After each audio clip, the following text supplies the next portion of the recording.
বাংলার মুখ আমি দেখিয়াছি, তাই আমি পৃথিবীর রূপ খুঁজিতে যাই না আর।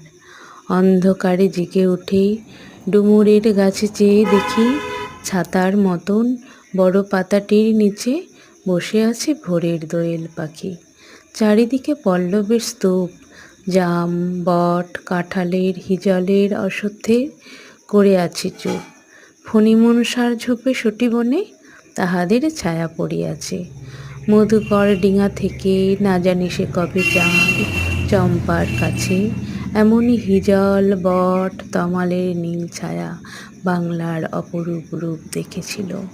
বেহুলাও একদিন গাঙুরের জলে ভেলা নিয়ে কৃষ্ণা দ্বাদশীর জ্যোৎস্না যখন মরিয়া গেছে নদীর চড়ায়, সোনালি ধানের পাশে অসংখ্য অশ্বত্থ বট দেখেছিল। হায়, শ্যামার নরম গান শুনেছিল।